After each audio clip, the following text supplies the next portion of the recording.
અને એ બધું હકીકતમાં પ્રશ્નો બન્યા. એના 2-4 માણસોએ મને માર્યો, એને પોતે જ માર્યો. અને ભૂદાનની સમિતિની જમીન અમે લીધેલી છે અને ભાડા કરાર કરેલા છે 30 વર્ષના. શ્રી ભક્તિ સેવાશ્રમ ટ્રસ્ટ ગૌશાળામાં વિવાદનો મામલો ચરમસીમાએ પહોંચ્યો છે. ગાયોના સંવર્ધન માટે એક કરાર કરવામાં આવ્યો હતો. વધારાની જગ્યા પર બગીચાઓ બનાવી પરિવારનું નામ ચડાવવાનું ષડયંત્ર છે.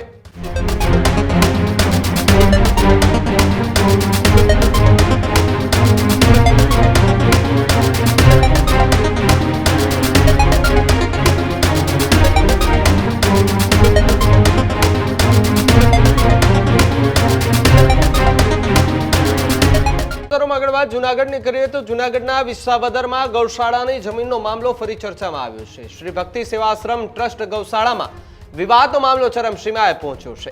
સ્વામી ચંદ્રપ્રકાશ દાસજી દ્વારા સ્પષ્ટતા કરવામાં આવી. જે જગ્યા ભૂદાન સમિતિ પાસેથી 30 વર્ષ માટે લેવાઈ હતી તે પ્રકારની વાત ચંદ્રપ્રકાશ દાસજી કરી રહ્યા છે. ગાયોના સંવર્ધન માટે એક કરાર કરવામાં આવ્યો હતો. મુરજી પટેલ ટ્રસ્ટી તરીકે આવ્યા બાદ એ ગૌશાળા બનાવી છે. ગૌશાળામાં ખોટા વ્યવસાયો ચાલતા હોવાનો દાવો કરાયો છે. દેશી ગીર ગાયના નામે ઘીનું ઓનલાઈન અને ડાયરેક્ટ વેચાણ થતું હોવાનો પણ આરોપ લગાવવામાં આવ્યો. વધારાની જગ્યા પર બગીચાઓ બનાવી પરિવારનું નામ ચડાવવાનું ષડયંત્ર છે. તો બીજી તરફ ખોટા ઠરાવ અને સહી કરીને કમિશનર રાજકોટમાં અરજી કરવામાં આવી છે. એટલે કે રાજકોટ કમિશનર કચેરી અરજી પણ કરવામાં આવી છે. તે પ્રકારનો દાવો ચંદ્રપ્રકાશ દાસજીએ કરી છે. જેના વિરોધમાં વાંધાની અરજી પણ કરવામાં આવી. મને અને સંપ્રદાયને બદનામ કરવાનો પ્રયાસ છે. બીએપીએસ સાધુ સંતોને બોલાવી કરાયેલ શાકોત્સવ પછી ખોટા પ્રચારો શરૂ કરાયાનો દાવો કરવામાં આવી રહ્યો છે. કોઈ પણ પ્રકારની રૂપિયાની લેતી દેતી નથી તે પ્રકારની વાત ચંદ્રપ્રકાશ દાસજીએ કરી. ગૌશાળા કે બગીચો પૈસાની લાલચ માટે બનાવેલ નથી તેવી પણ વાત ચંદ્રપ્રકાશ દાસજી કરતા દેખાઈ આવ્યા છે. ત્યારે આરોપ પ્રત્યારોપ જે છે તે દેખાઈ આવ્યા છે ને વહેલી સવારથી સીસીટીવી બાદ એ પટેલ સાહેબ છે એમનો પણ વિડીયો સામે આવ્યો હતો. ત્યારબાદ સ્વામીનો પણ વિડીયો આવ્યો. વર્સિસમાં બંનેને સાંભળો કે જેમણે કયા પ્રકારના આરોપ પ્રત્યારોપ બંને લગાવ્યા છે. રહેલ અહીંયા ગૌશાળા વલગામ ખાતે ગૌશાળામાં રહું છું અને ગાંધીનગર ખાતે ત્યાં મારા પોતાના મકાનમાં રહું છું. ગાયોની સેવા કરું છું અને હકીકતમાં ટ્રસ્ટની પ્રવૃત્તિઓ કરું છું. આ ટ્રસ્ટ અમે જે તે વખતે અમે લોકો ડેવલપ કરેલું અને હું પણ એનો ટ્રસ્ટી છું વર્ષોથી. અને તેમાં ગૌશાળાનું જે કન્સેપ્ટ હતો એ ગૌશાળાનું કામ અમે લોકો સ્ટાર્ટ કર્યું અને મેં ઘણો ખર્ચો કર્યો. એમને પોતે અંગત રીતે જે ખર્ચો કર્યો તો એમને 1.5 કરોડ રૂપિયા અમે ચંદ્રપ્રકાશ દાસને ચૂકવી દીધા છે. અને એ બધું ચૂકવા છતાં એને પોતે રાજીનામું પણ આપી દીધું છે 1 વર્ષ પહેલાં. રાજીનામું આપ્યા પછી એ ચેરિટી કમિશનમાં રાજીનામું મંજૂર કરવા માટે પણ અમે ફેરફાર રિપોર્ટ પણ ચાલુ છે કામ. અને એની પાસે એફિડેવિટ મેં માગેલી તો એણે કીધું કે ભાઈ તમે પૈસા મને પૂરા આપ્યા નથી, તમે 1 કરોડ ને 30 લાખ રૂપિયા મને 30 લાખ રૂપિયા ઉપરના એફિડેવિટના આપો તો જ હું આ એફિડેવિટ રજૂ કરું ને બાકી એફિડેવિટ રજૂ નહીં કરું. તમે જે કંઈ તમે કાર્ય કરવી તમે તમારી રીતે કરી દો. અને થોડા દિવસ પહેલાં આ બધી વાત થયેલી હતી અને પછી એણે અહીંયા મને ખબર નહોતી. અમે લોકો ગાંધીનગરથી અહીંયા આવતા હતા ગઈકાલે.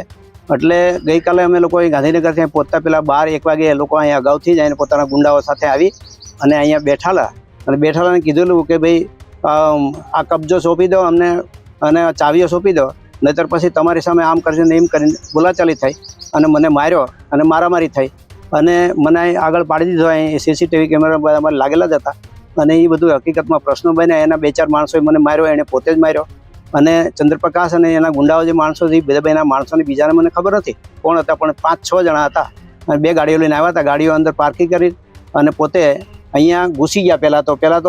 પહેલાં ગેટ ઉપરથી ચડી અને અંદરથી ખોલીને પછી અંદર ગાડી ઘૂસાડીને પછી ફોન કરીને કીધું કે તમે ક્યાં છો, મારે આ બધું કબજો લેવો છે, તાળા તોડવા છે. એટલે અમે આવ્યા ને પછી માથા ઉડતી મારામારી થઈ. પછી મેં 112માં ફોન કર્યો અને પોલીસની ગાડીઓ આવી અને અમે પોલીસ સ્ટેશનમાં મને ત્યાં વિસાવદર લઈ ગયા અને પછી અમે લોકોએ પોલીસ ફરિયાદ કરી. એમણે પણ કરી છે. આ ઘટના બની છે. એ લોકો જે એને પોતાના માણસો સાથે લાકડીઓ લઈને આવ્યા હતા હકીકતમાં અને અહીંયા બેઠા પછી મને માર્યો, મને ફેટો મારી પછી પાડી દીધો, માથામાં માર્યું, ત્યાં આગળ પાડી દીધો અને વારંવાર મગજમારી કરી. પછી અમારી પત્નીને પણ મારી દીધી, ગાળો દીધી. અમે 2 પતિ પત્ની હકીકતમાં ઘણું મગજમારી કરી અમારી જોડે. પછી એ લોકો અમે 112ની ગાડી અમે બેસાડીને લઈ ગયા અને પોલીસ સ્ટેશનમાં ફરિયાદ કરી.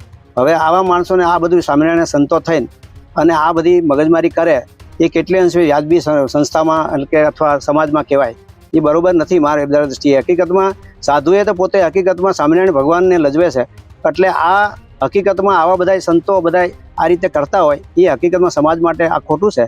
હકીકતમાં સમાજ માટે આ ખોટું હોય તો હકીકતમાં જે તે એના સંપ્રદાય વડતાલવાળાને હોય કે કાળુપુરવાળા હોય જે હોય એ લોકોએ હકીકતમાં આ લોકોને ઘર ભેગા કરવા જોઈએ એવું અમારું લાગણી ને માગણી છે. અને આવું ફરીવાર ઘટના ન બને એની માટે પોલીસ ખાતું સરકાર તકેદારી રાખે એવું અમારું કહેવાનું થાય છે.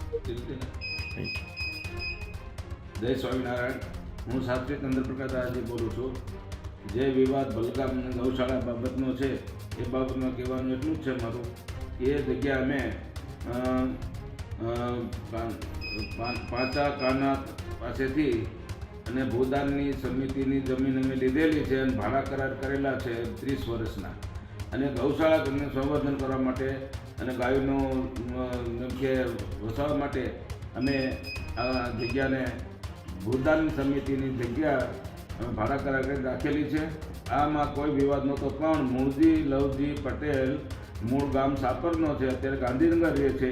એને અમે ગૌશાળા ચલાવવા માટે એક શેડ બાંધી દીધો અને ટ્રસ્ટમાં લીધો. ટ્રસ્ટમાં લીધા પછી ગૌશાળા ચાલુ કરી અને ગૌશાળામાં એણે મોટો બિઝનેસ ચાલુ કર્યો. આજુબાજુના ગામડામાંથી ઘી ઉઘરાવી અને દેશી ગાયનું ને ગીર ગાયનું બનાવી અને લોકોને ભરમાવી અને અધિકારીઓને ગાંધીનગરમાં ઓનલાઈન વેચતો અને ડાયરેક્ટ વેચવા જતો.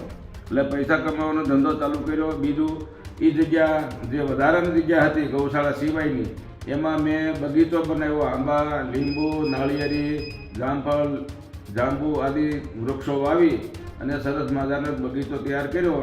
પછી એમણે એ બગીચામાં લાલચ લાગી એટલે એણે પોતે છેલ્લા 2 વર્ષ થયા એની પાછળ પડ્યો હતો અને ટ્રસ્ટનો વહીવટ પણ કરતો હતો.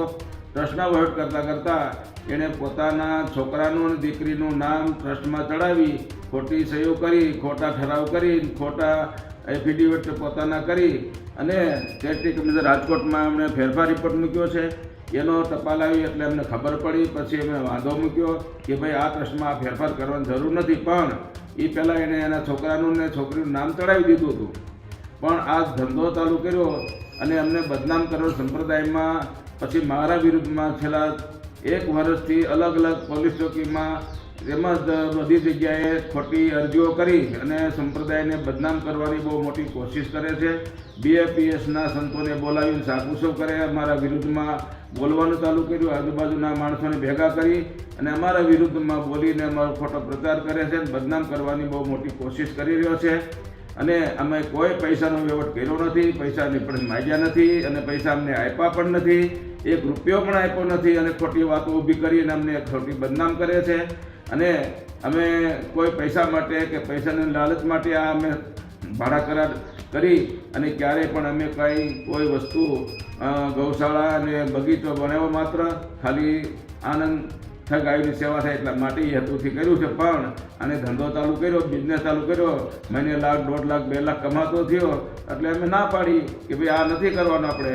એટલે એને બહુ તકલીફ પડી અને અમારી પાસેથી આ જગ્યાને બગીચો પડાવવા માટેની કોશિશ કરી, સાજિશ કરી, બદનામ કરવાની કોશિશ કરી અને સાજિશ કરી છે. આ સંપ્રદાયમાં અમારે કાંઈ એવી નાની મોટી વાતોમાં આવીને ખોટું બદનામ સંપ્રદાય થાય એ હેતુ છે. માટે અમારે કોઈ કરવાની વસ્તુ નથી. અમે એની પાસે કોઈ પૈસાનો વહીવટ કર્યો નથી અને હાવ જુઠ્ઠો અને ખોટો માણસ છે એ આ બનાવથી સાબિત થાય છે.